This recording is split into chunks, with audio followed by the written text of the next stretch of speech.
The bedroom was dark except for the blue glow of Donna's phone. She held it close to her chest, turned away from her husband.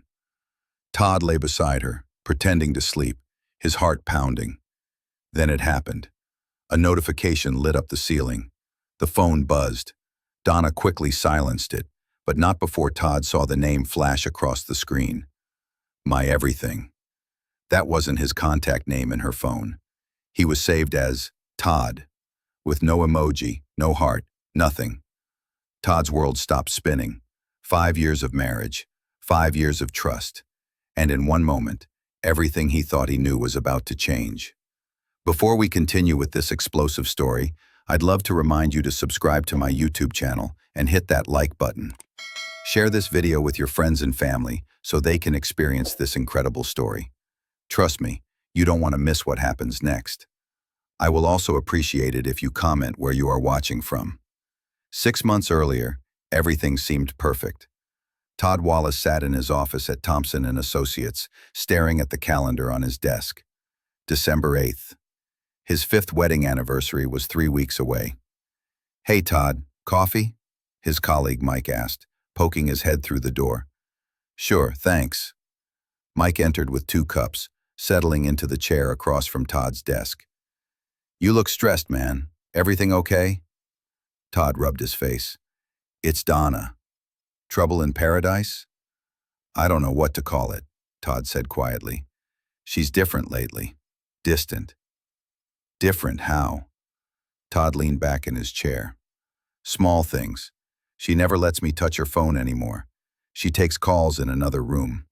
She stays up late texting someone." Mike sipped his coffee. "Have you asked her about it?" "Every time I try, she gets defensive, says I'm being paranoid, that I don't trust her." "Maybe you're overthinking it," Mike suggested. "Donna loves you. Everyone can see that." Todd wanted to believe him. Donna Roberts, now Donna Wallace, had been his college sweetheart. They met at UCLA during their junior year. She was studying psychology. He was in accounting.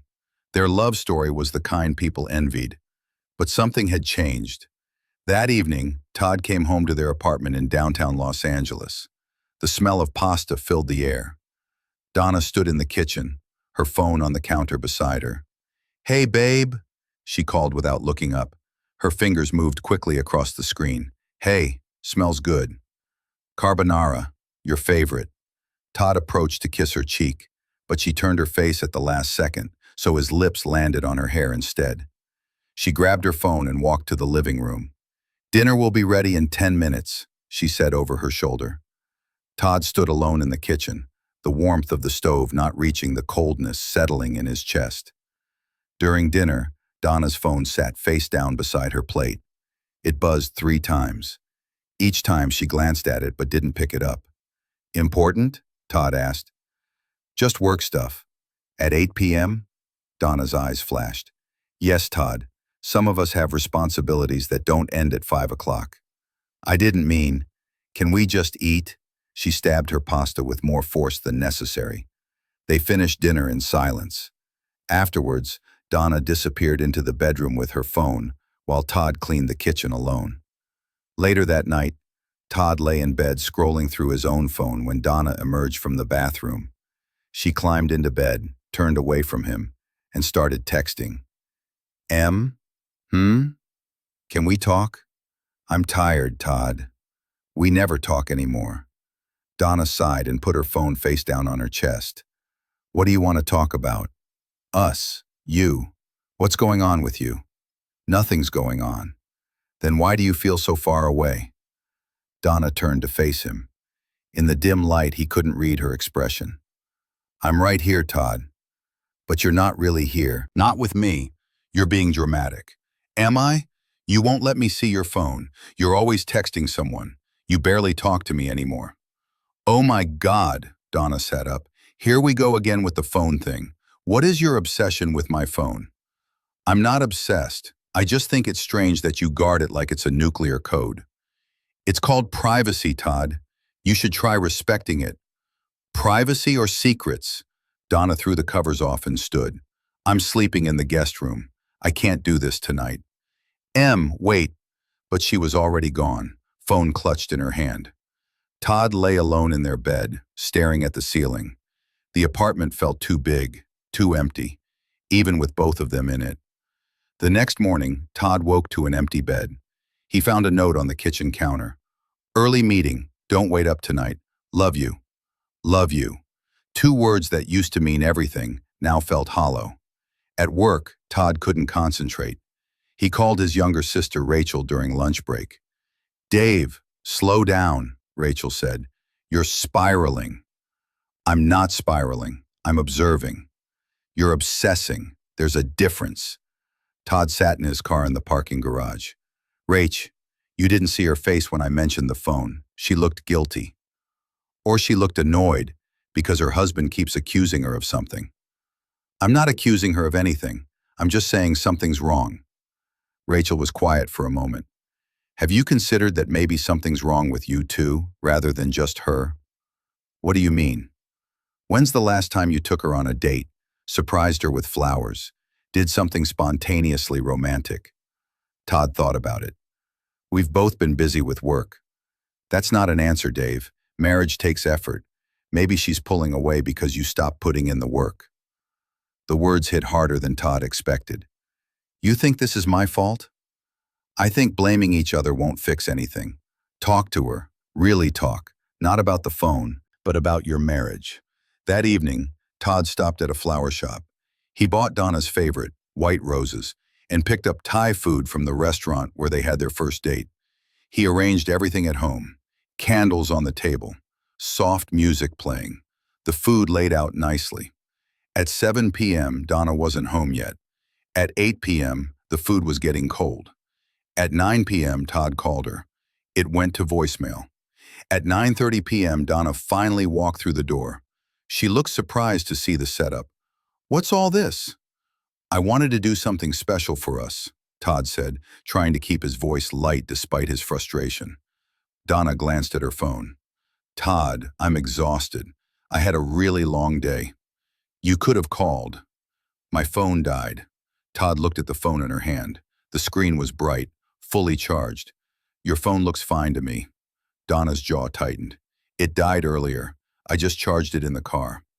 They stood there, the romantic setup between them like a monument to everything going wrong. I just wanted to spend time with you, Todd said quietly. Donna's expression softened slightly. I know, I'm sorry. Tomorrow, okay? I promise tomorrow we'll have a nice dinner. She walked past him toward the bedroom. Todd heard the door close softly. He sat alone at the table, staring at the cold Thai food and dying candles. The white roses were already starting to droop. Days turned into weeks. The distance between them grew. Todd noticed more things. Donna started going to the gym more often, sometimes twice a day. She bought new clothes, wore more makeup, and always had her phone in her hand. One Saturday morning, Todd woke to find Donna already dressed for the gym. You're up early, he said. Yoga class at 9. Since when do you do yoga? Since I decided to take better care of myself. She was defensive again. Can I come with you? It's a women-only class. Maybe we can grab breakfast after. Donna checked her phone. I have errands to run after. What errands? Just things, Todd. Why do you need a complete itinerary? I don't. I just miss spending time with my wife. Donna's face softened for just a moment. I miss you too, but I also need space to be my own person. I'm not trying to take that away. Aren't you? You question everywhere I go, everything I do, because you never tell me anything anymore. They stared at each other. The argument hung in the air between them. I have to go, Donna said finally. I'll be back this afternoon. She left before Todd could respond. He spent the morning cleaning the apartment, trying to distract himself. While vacuuming the bedroom, Donna's laptop sat open on her desk. The screen was unlocked. Todd stood there, staring at it. He had never snooked before, never felt the need to. His hand hovered over the touchpad. No, he thought. If I don't trust her, what's the point? He walked away from the laptop and continued cleaning. That night, they lay in bed again. Donna on her side, phone glowing in her hands. Todd on his back staring at the ceiling. Em? Yeah? Are you happy? She stopped scrolling. What kind of question is that? A simple one. Are you happy with me? With us? Donna put her phone down but didn't turn to face him. I'm tired, Todd. Can we talk about this another time? When? When is a good time? You're always tired, always busy, always somewhere else. That's not fair. Isn't it? Todd's voice cracked. We live in the same apartment, sleep in the same bed, but I feel like I lost you months ago. Donna finally turned to him. In the darkness, he could see tears on her cheeks. You didn't lose me, she whispered. Then where are you, Em? Because you're not here with me. She opened her mouth to respond but closed it again. Instead, she turned back to her phone. Todd watched the blue light play across her face. His wife, his love, his mystery. Who are you texting? The words came out before he could stop them. Todd, don't. Just tell me, who is my everything in your phone? Donna went completely still. How do you know that name? I saw it. A notification. Who is it? Donna sat up, holding her phone to her chest. You've been spying on me? A notification lit up the ceiling. I couldn't help but see it. Who is it, Donna? She didn't answer. Instead, she got out of bed. Where are you going? Away from this conversation. Running away won't solve anything. Donna turned at the bedroom door. Neither will your accusations, Todd. Neither will this. She gestured between them. Whatever this has become. She left. Todd heard the guest room door close. He lay alone again, the space beside him cold and empty. His phone buzzed. A text from Rachel. How's it going with Em? Todd typed back. It's not. He put his phone down and closed his eyes, but sleep wouldn't come. Somewhere in their apartment, his wife was awake too, probably texting someone named My Everything, and Todd had never felt more alone in his life. The intervention happened on a random Tuesday. Todd came home from work to find his sister Rachel and Donna's best friend Jen sitting in his living room. Donna sat between them, her face pale. What's going on? Todd asked, his stomach dropping. Sit down, Dave, Rachel said gently. I don't want to sit. What's happening? Is someone sick? Jen spoke up. Todd, we're worried about you two. Worried? Donna finally looked at him. Her eyes were red from crying. I didn't want to do this, but they insisted. Todd sat down slowly on the chair across from them. Someone, please, tell me what's going on. Rachel leaned forward. Dave, when's the last time you and Donna had a real conversation? When's the last time you did something together besides argue about that phone? That's not fair. It is fair, Jen interrupted. Donna called me crying last night. Do you know what she said? She said she feels like she's living with a stranger who only cares about controlling her. Controlling? Todd looked at Donna. Is that what you think? That I'm trying to control you? Donna wiped her eyes. You question everything I do, where I go, who I talk to. You won't let me have any privacy. Because you're hiding something. See, Donna said to Rachel and Jen, this is what I'm talking about. Todd felt his world tilting. So I'm the bad guy now? I'm the one who's wrong for noticing that my wife completely shut me out of her life? Rachel raised her hands. Everyone calm down. Dave, has it occurred to you that maybe Donna isn't hiding something from you, but rather hiding something for you? Todd blinked. What does that mean? It means, Jen said carefully, that sometimes people keep secrets for good reasons. Sometimes they're planning surprises. Sometimes they're dealing with personal things they're not ready to share. For 6 months? Todd asked incredulously. Donna stood up suddenly. I can't do this. I thought this would help, but it's just making everything worse. She grabbed her phone and headed for the door. Em, wait. Todd started to follow her. Rachel caught his arm. Let her go. Let her breathe. They listened to Donna's car start and pull away. Todd sank back into his chair, his head in his hands. What am I supposed to do? He asked quietly. Stop focusing on the phone, Rachel said. Start focusing on the marriage. How can I when she won't let me in? Jen moved to sit beside him. Todd, I've known Donna since college. She loves you. Whatever's going on, it's not what you think. How do you know what I think? Because I see it on your face. You think she's cheating. Todd didn't deny it. She's not, Jen said firmly. I would know. She tells me everything. Then what is she hiding? Jen exchanged a look with Rachel. That's not for us to say. But you need to give her space and trust her. After they left, Todd sat alone in the apartment again. He pulled out his phone and opened his messages with Donna. I'm sorry. For everything. I love you. Please come home. He waited. An hour passed. Then 2. Finally, 3 words appeared. I love you too. But she didn't come home that night. The next morning, Todd woke on the couch. His neck ached from the awkward position. His phone showed no new messages. He called Donna. It rang once, then went to voicemail. She had declined his call. At work, Mike found him staring blankly at spreadsheets. You look terrible, man. Feel terrible, Todd admitted. Donna? Todd nodded. He told Mike about the intervention, about Rachel and Jen's words, about Donna not coming home. Mike listened quietly. When Todd finished, Mike said, Can I tell you something? About my marriage to Susan?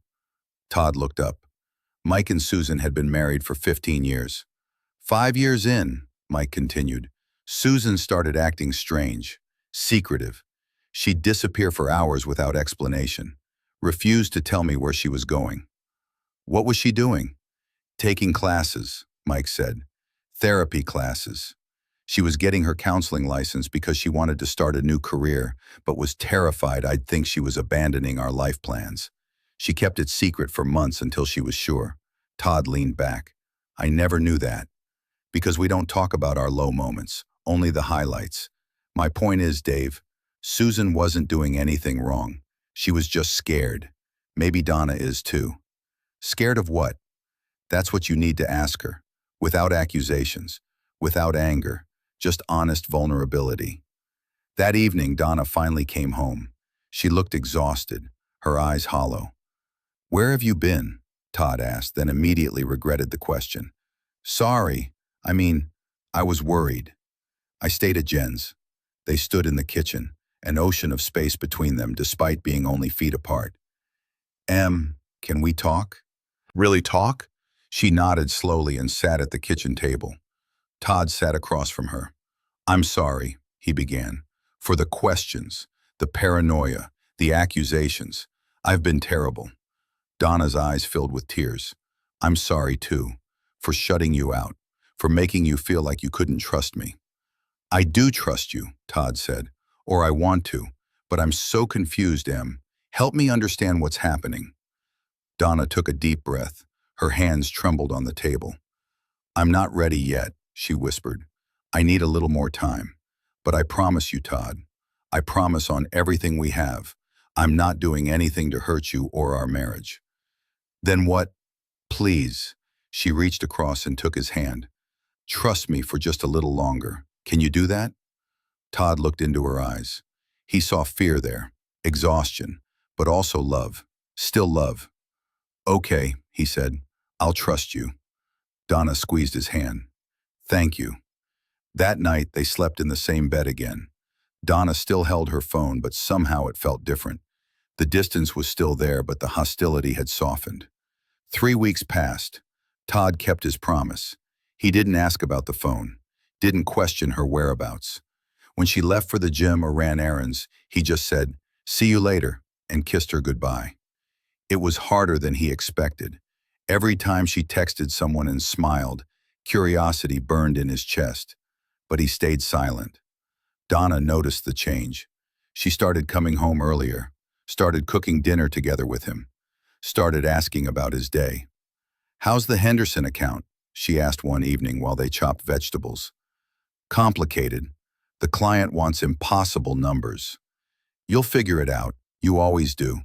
It was such a simple exchange, but it felt like water in a desert. Em? Yeah? I miss this. Just being us. She put down her knife and hugged him. Me too. They held each other in the kitchen, the sound of boiling pasta the only noise. Soon, Donna whispered. I promise. Soon you'll understand everything. December arrived. Their anniversary was 2 weeks away. Todd came home one evening to find Donna on the phone in the bedroom. The door was partially open. No, not yet, she was saying. He can't know yet. It has to be perfect. Todd's stomach clenched. He backed away quietly. Stop it, he told himself. You promised to trust her. But the old doubts crept back in like shadows. That night at dinner, Donna was unusually quiet. Everything okay? Todd asked. Just thinking about something. Want to share? She smiled. Not yet, but soon. There was that word again. Soon. How much longer was soon? On December 7th, the day before their anniversary, Donna came home with a large box. What's that? Todd asked. Nothing for you to worry about, she said quickly, taking it to the guest room. Todd heard her moving things around, talking on the phone again, laughing. He sat in the living room, his hands clenched into fists. He had been so patient, so trusting, but this was torture. His phone buzzed. Rachel, tomorrow's your anniversary. Any plans? Todd stared at the message. He had no idea if Donna even remembered. They hadn't discussed it. He texted back. No plans. Rachel, make plans, dummy. Romance her. Show her why she married you. Todd looked toward the guest room where his wife was giggling about something secret. He made a decision. Tomorrow, on their anniversary, he would plan something special. He would cook her favorite meal, set up candles, put on their wedding song. He would remind her of what they had. And then, after dinner, he would ask her directly. No accusations, no anger, just, Donna, I need you to be honest with me. What's going on? One way or another, tomorrow everything would change. December 8th dawned cold and clear. Todd woke before Donna. He slipped out of bed quietly and started preparing. He went to the store at 6 a.m., buying ingredients for Donna's favorite meal, chicken marsala with roasted vegetables. He bought candles, fresh flowers, and a bottle of their wedding wine that he had been saving. Back home, he set everything up. By 5 p.m., the apartment smelled amazing. The table was set perfectly. Their wedding photo sat in the center, flanked by candles. Donna came home at 5:30. She stopped in the doorway, taking in the scene. Todd! Happy anniversary, he said, suddenly nervous. Tears filled her eyes. You remembered. Of course I remembered. 5 years ago today, I married my best friend. Donna walked slowly to the table. She picked up their wedding photo, her fingers tracing their smiling faces. I thought you forgot, she whispered. Never. How could I forget the best day of my life? They ate dinner slowly, reminiscing about their wedding day. Donna laughed, remembering how Todd's mother cried through the entire ceremony. Todd recalled how Donna had tripped walking down the aisle, but turned it into a graceful curtsy. For the first time in months, they felt like themselves again. After dinner, they moved to the couch. Todd put on their wedding song. Donna curled up beside him, her head on his shoulder. Todd said softly, can I ask you something? She tensed slightly. Okay. Whatever you've been dealing with these past months, can you tell me now? Please? I've been patient. I've trusted you, but I need to know what's going on. Donna sat up. She looked at him, tears streaming down her face. You're right, she said. It's time you knew. Todd's heart pounded. This was it, the moment of truth. Donna wiped her eyes and picked up her phone. That phone that had caused so many fights. Todd, I want you to see something. She opened her photos and turned the screen toward him. What Todd saw made his breath catch. The phone screen showed a photo of a small room. Not just any room, a nursery. Pale yellow walls, a white crib, a rocking chair, stuffed animals arranged on shelves. Todd stared at the image, not understanding. Keep scrolling, Donna whispered. He swiped. More photos. Tiny clothes, baby bottles, a changing table, paint swatches, fabric samples. What is this? She took the phone back and opened her messages. The contact name, My Everything, Heart, appeared. This, Donna said, her voice shaking, is Dr. Rachel Morrison, my fertility specialist. Todd felt like he'd been punched. What? Donna started crying harder now.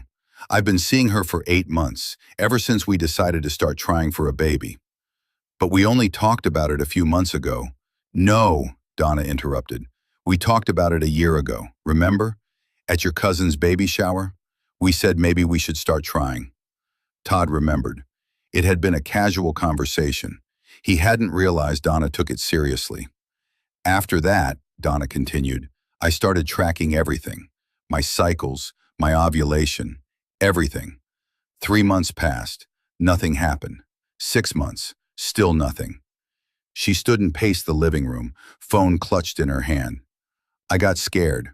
All my life I assumed having a baby would just happen when we wanted it to, but it wasn't happening. So I made an appointment with Dr. Morrison without telling you. Why didn't you tell me? Donna turned to face him. Because I was ashamed. All these years I thought if something was wrong, it would be with you. Never me. I'm healthy. I exercise. I don't smoke. But Dr. Morrison ran tests and found out I have PCOS, polycystic ovary syndrome. It makes getting pregnant naturally really difficult. Todd stood, trying to process this. That's not something to be ashamed of. Isn't it? She asked bitterly. Your mother talks constantly about wanting grandchildren. Your sister just announced she's pregnant. Everyone keeps asking when we're having kids, and I'm broken. You're not broken. That's what it feels like, Donna shouted, then softer. That's what it felt like. Every month taking pregnancy tests, seeing one line instead of two, feeling like I was failing at the one thing women are supposed to be able to do naturally. Todd moved toward her, but she held up a hand. Let me finish, please. He nodded. Dr. Morrison, I saved her as my everything because that's what having a baby feels like to me. Everything. She's been helping me. Medications, lifestyle changes, monitoring my cycles. She's been available 24/7 for my questions, my panic attacks, my breakdowns. Donna sat back down, exhausted. The late-night texts? That was her. Sending me encouragement, answering my questions. The gym visits? I was going to acupuncture appointments that Dr. Morrison recommended. The errands? Picking up medications and supplements. All those times I was too tired to talk. I had just gotten bad news from another failed test and couldn't find the words. Todd sank onto the couch beside her. Why didn't you tell me any of this? Because I wanted to fix it first, Donna said. I wanted to come to you with a solution, not a problem. I thought if I could just get pregnant, we could celebrate together. You'd never have to know I struggled. But why hide the nursery? Donna smiled through her tears. That's different. A month ago, Dr. Morrison told me the medications were working. My hormone levels were improving. She said to stay positive. So I started secretly preparing a nursery. I found this perfect space. It's a small studio apartment in our building, 2 floors up. Mrs. Chen is moving to assisted living and offered to rent it to me cheap. She pulled up more photos. The space was coming together beautifully.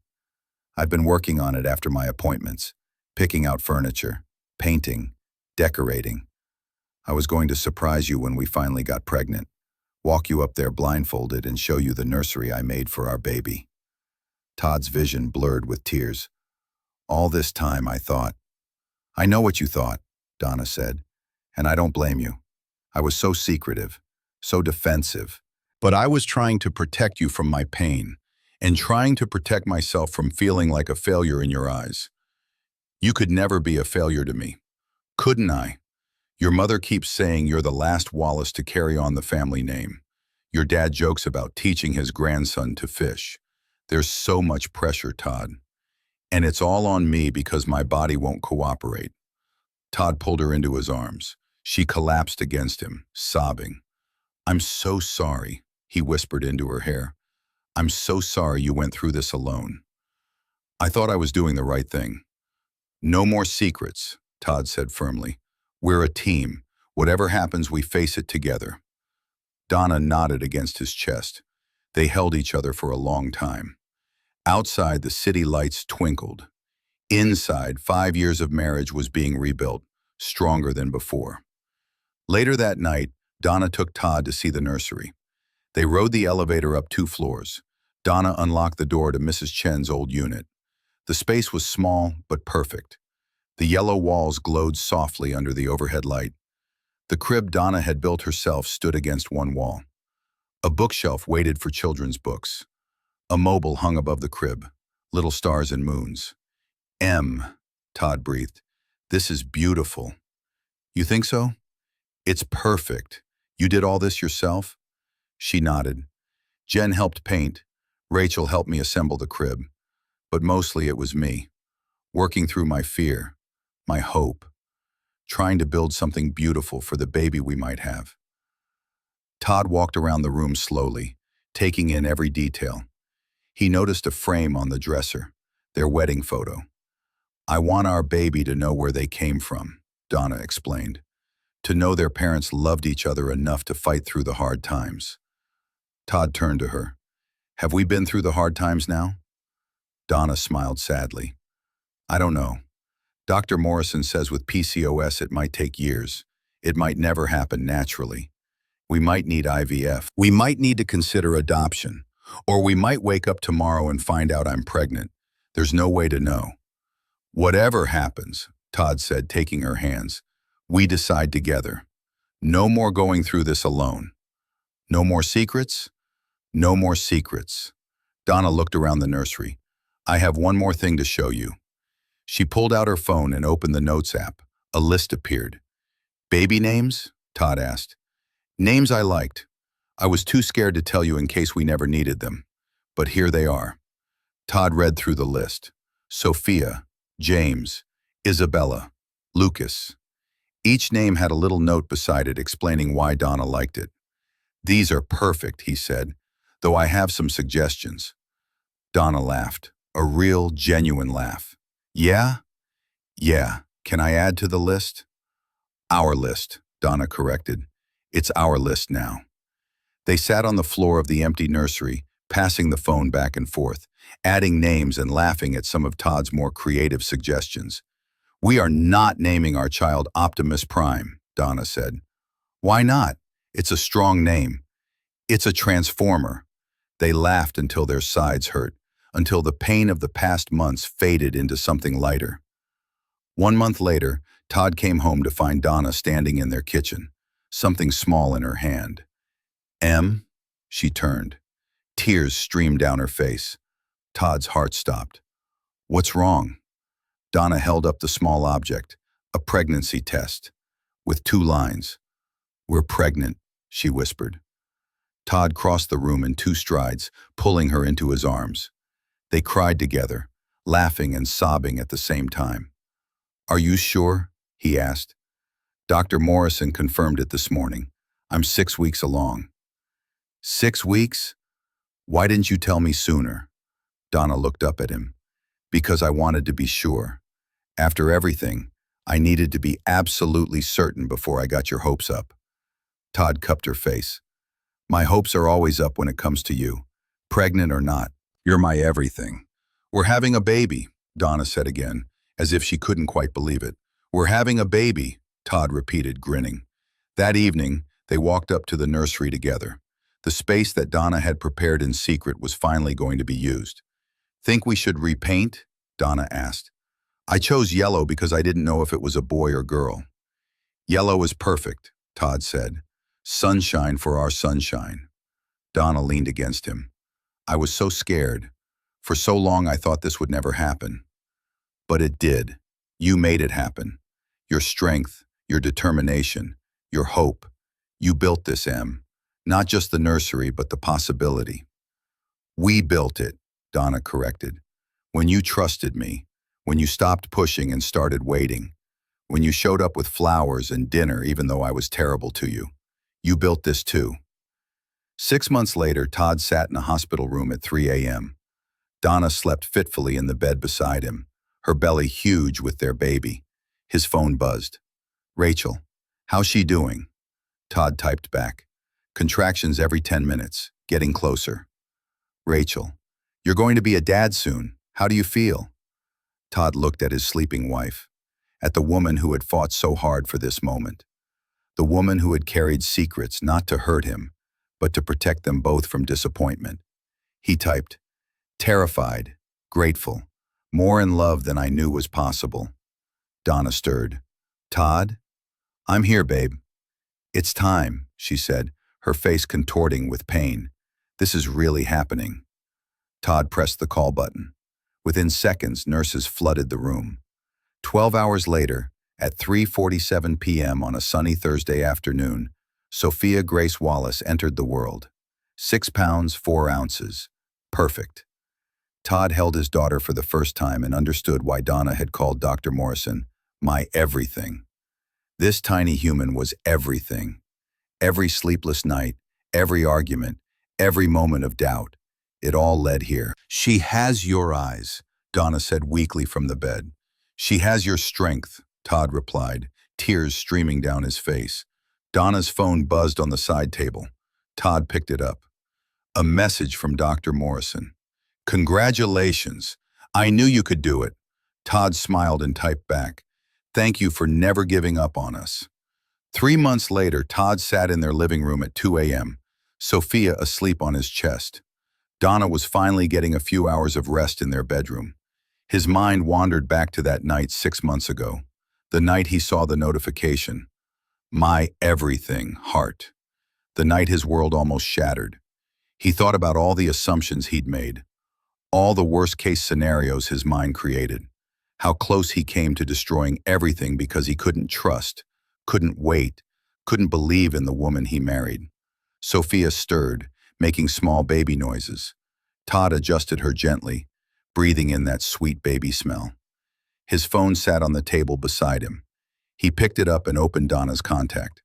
For 5 years, she'd been saved as Donna, with no emoji, no special designation, just her name.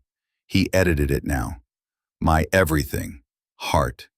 Donna appeared in the doorway, wrapped in her robe. I heard her fussing. She's fine, just dreaming. Donna sat beside him, laying her head on his shoulder. Together they watched their daughter sleep. You know what I realized? Todd said quietly. What?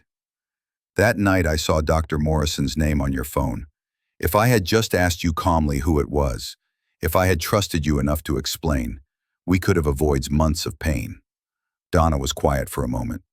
Maybe. Or maybe we needed to go through that to get here, to learn how to communicate better, to understand that love isn't just about the easy moments. You're too wise, Todd said, kissing her forehead. I'm too tired, Donna laughed softly, but I'm happy. Are you happy? Todd looked around their apartment, the living room cluttered with baby gear, the nursery down the hall full of love and hope, his wife beside him, his daughter in his arms. I'm everything, he said. 2 years later, Donna stood in that same nursery, now expanded into a full room in their new house, watching Sophia play with blocks. Her phone rang. Dr. Morrison. Hi, Dr. Morrison, Donna answered, stepping into the hallway. Donna, hi. I'm calling with your test results. Donna's heart raced. After Sophia, they decided to try for a second child. It had been 8 months with no success. The old fears were creeping back. And? Congratulations, you're pregnant. And Donna, it looks like twins this time. Donna covered her mouth. Twins? Twins. Your PCOS seems to be much better managed now. Sometimes after one successful pregnancy, the body regulates itself. You're one of the lucky ones. After they hung up, Donna walked into the living room where Todd was working on his laptop. Hey, babe, he said without looking up. How was your appointment? Donna sat beside him. I need to tell you something. Todd closed his laptop immediately, giving her his full attention. What's wrong? Nothing's wrong. Actually, everything is very, very right. She took his hand and placed it on her still flat stomach. We're pregnant. Todd's eyes widened. Really? Really? And Todd, it's twins. Todd stood up so fast he knocked over his coffee. Twins? We're having twins? We're having twins. He picked her up and spun her around, both of them laughing. Sophia toddled over, sensing the excitement. Dada happy? Todd scooped her up. Dada is very happy. You're going to be a big sister. To 2 babies. Sophia clapped her hands, not really understanding, but feeding off their joy. That evening, they walked up to what used to be the secret nursery, now Sophia's playroom in their new house. They had kept it exactly as Donna had originally designed it, moving everything when they bought the house. It was a reminder of where they'd been, what they'd overcome. We'll need to make 2 new rooms, Donna said, looking around. We'll make it perfect, Todd assured her. Together this time. Together, Donna agreed. She pulled out her phone to text Dr. Morrison a thank you. Todd noticed the contact name was still My Everything, Heart. You never changed that, he observed. Donna smiled. She helped give me you back, helped give us Sophia, now twins. She'll always be my everything, because she helped me believe in everything when I had nothing but fear. Todd pulled his wife close. You know what I learned through all this? What? That sometimes the things we hide aren't betrayals. Sometimes they're acts of love. You hid your struggle because you loved me. You wanted to protect me from your pain. I should have let you in sooner, Donna said. Maybe, but you let me in when you were ready. And that's what matters. They stood in Sophia's playroom, surrounded by the evidence of Donna's secret hope from years ago. The yellow walls, the carefully chosen furniture, the love built into every corner. 2 more babies, Donna whispered. I can't believe it. I can, Todd said. You're the strongest person I know. If anyone can handle twins and a toddler, it's you. We, Donna corrected. If we can handle it. We, Todd agreed. Sophia ran up and hugged their legs. Love you, Mama. Love you, Dada. Love you too, baby girl, they said in unison. That night, after Sophia was asleep, Todd and Donna lay in bed. Donna's phone sat on the nightstand, screen dark. No secrets, no mysteries, just a phone. Em? Yeah? Thank you. For what? For fighting for us, even when I made it hard, even when I doubted you. You never gave up on our family. Donna turned to face him.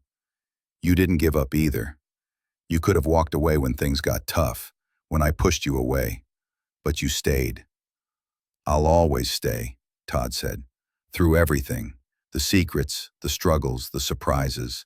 All of it. Donna kissed him softly. All of it, she agreed. They fell asleep holding hands, Donna's phone dark and forgotten on the nightstand. No late-night texts to worry about. No mysterious contacts. No secrets. Just a marriage that had been tested and came out stronger. Just a family that had been built on trust regained, hope renewed, and love that refused to break even when bent to its limits. And in 9 months, that family would grow even larger.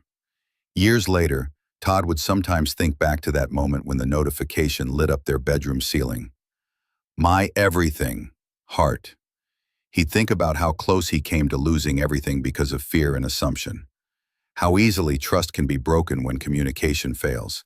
How secrets, even ones kept with good intentions, can nearly destroy what matters most. But he'd also remember what came after. The healing, the honesty, the rebuilding of something stronger than before. Sophia was 6 now. The twins, Emma and Ethan, were 4. The house was chaos, beautiful chaos. And Donna's phone? It sat openly on the kitchen counter most days, password known to Todd, nothing to hide. Because they'd learned that the strongest marriages aren't built on surveillance and suspicion, but on trust and truth. One evening, as Todd tucked Sophia into bed, she asked, Daddy, how did you know Mommy was the one? Todd thought about it.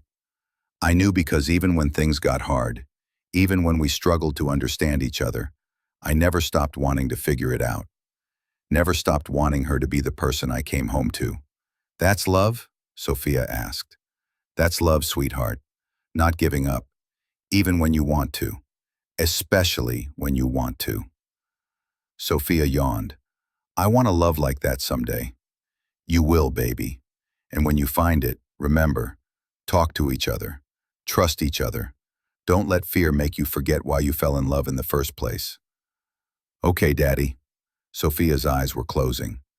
Todd kissed her forehead and left her room, closing the door softly. Downstairs, Donna was reading to the twins. Todd stood in the doorway watching his wife, his children, his life. She looked up and caught him staring. What? Just thinking. About how lucky I am. How close I came to losing this because I couldn't see past my own fear. Donna smiled. But you didn't lose it. We didn't lose it. We fought for it. Best fight I ever had, Todd said. The twins ran to hug him and Donna stood stretching. Her phone buzzed in her pocket. She pulled it out, checked it, smiled, and showed Todd. Dr. Morrison, how's my favorite family? Donna typed back, perfect, thanks to you. She put the phone away and took Todd's hand. Come on, she said. Let's get these monsters to bed. Together they herded the twins upstairs. Together they read bedtime stories. Together they turned off lights and whispered, I love you, to sleeping children. Together. The way it was always meant to be. The way it almost wasn't. The way it would always be from now on. Sometimes the secrets we keep aren't betrayals, but burdens we carry alone because we don't want those we love to share our pain. Sometimes trust means waiting for truth to reveal itself rather than demanding it immediately. And sometimes the greatest test of love isn't the easy moments, but how we choose to fight for each other when everything seems to be falling apart. If this story touched your heart, please give us a thumbs up and share it with someone who needs to hear this message. Subscribe to the channel so you never miss our stories of hope, healing, and second chances. And in the comments, let us know, what would you have done in Todd's situation? Could you have trusted and waited? We'd love to hear from you.